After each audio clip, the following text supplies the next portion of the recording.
महाशिवरात्रि की दिव्य कथा बहुत समय पहले की बात है, जब सृष्टि का कोई आकार नहीं था, केवल घोर अंधकार था।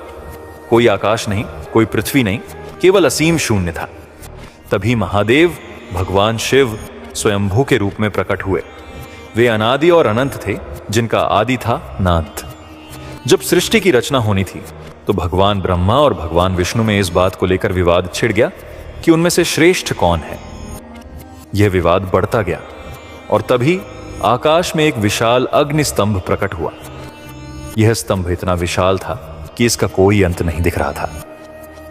ब्रह्मा और विष्णु ने तय किया कि वे इस स्तंभ का अंत खोजकर अपने श्रेष्ठ होने का प्रमाण देंगे।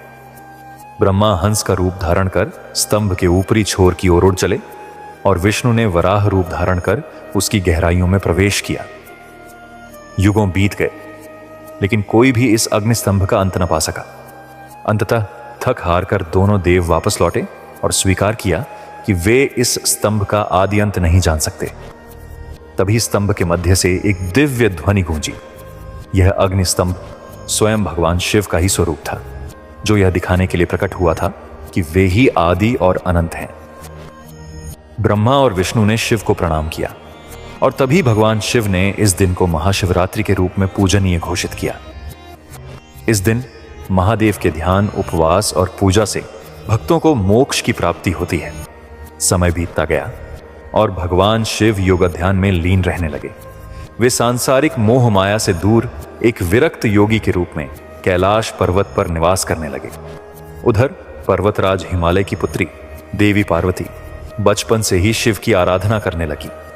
उन्होंने कठोर तपस्या की, अन्न जल का त्याग किया, कांटों पर लेटी, भीषण गर्मी और कड़कड़ाती ठंड में तप किया।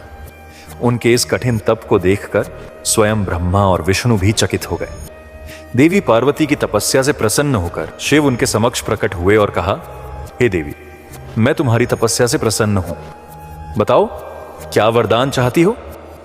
देवी पार्वती ने विनम्रता से कहा, हे महादेव, मैं केवल आपको पति रूप में पाना चाहती हूं। शिव मुस्कुराए और बोले, हे देवी, यह असंभव नहीं है, किंतु तुम्हें मेरी कठिन साधना को समझना होगा।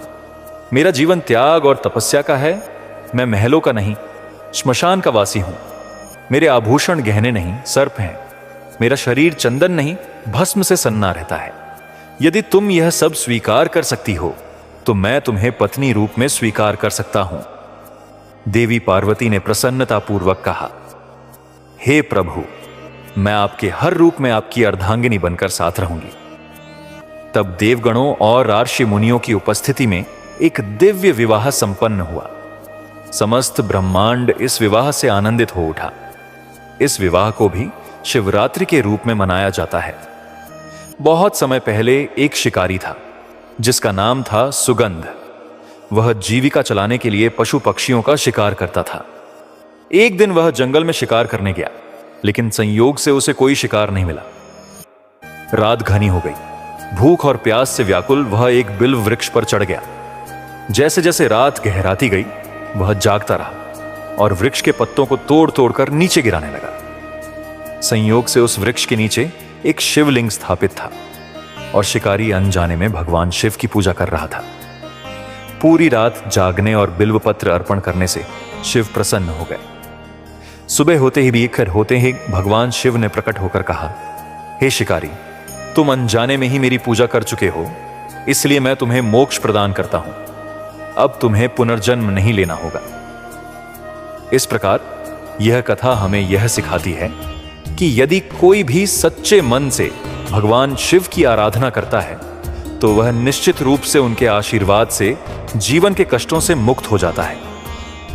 समुद्र मंथन के समय जब देवताओं और दानवों ने मिलकर अमृत की खोज के लिए मंथन किया तो अनेक रत्न, धन, धान्य और औषधियां निकली, लेकिन तभी समुद्र से हलाहल नामक विष निकला, जो इतना भयंकर था कि उसकी ज्वाला से संपूर्ण सृष्टि जलने लगी। देवता और दानव भयभीत हो गए। तभी सभी ने भगवान शिव से प्रार्थना की कि वे इस संकट से उबारे। करुणा निधान शिव ने बिना किसी संकोच के उस भयंकर विष को अपने कंठ में धारण कर लिया। उन्होंने उसे न निगला और न उगला, जिससे उनका कंठ नीला पड़ गया और वे नीलकंठ के नाम से प्रसिद्ध हुए। इस घटना को याद करते हुए महाशिवरात्रि के दिन भक्त उपवास रखते हैं और भगवान शिव को जल अर्पित कर उनकी कृपा प्राप्त करते हैं। महाशिवरात्रि केवल एक पर्व नहीं, बल्कि यह आत्मा और परमात्मा के मिलन का प्रतीक है। इस दिन शिवलिंग की पूजा की जाती है, बेलपत्र, दूध, गंगा जल और धतूरा चढ़ाया जाता है। पूरी रात जागरण कर भगवान शिव का ध्यान किया जाता है, जिससे व्यक्ति के सारे पाप नष्ट हो जाते हैं और वह मोक्ष के पथ पर अग्रसर होता है। जो व्यक्ति इस रात सच्चे मन से एयूएम नमः शिवाय का जाप करता है, उसकी सारी इच्छाएं पूरी होती हैं। शिवरात्रि की रात को भगवान शिव स्वयं अपनी ऊर्जा से संपूर्ण ब्रह्मांड को शक्ति प्रदान करते हैं। उपसंहार: शिव ही सत्य हैं। महाशिवरात्रि केवल शिव की आराधना का पर्व नहीं, बल्कि यह हमें यह भी सिखाता है कि सच्ची श्रद्धा और भक्ति से हर असंभव कार्य संभव हो सकता है। शिव का जीवन हमें सिखाता है कि सादगी, त्याग, करुणा और परोपकार ही जीवन के सच्चे मूल्य हैं। जो भी शिव की भक्ति करता है, उसका जीवन शुभ और मंगलमय हो जाता है। हर हर महादेव। ओम नमः शिवाय।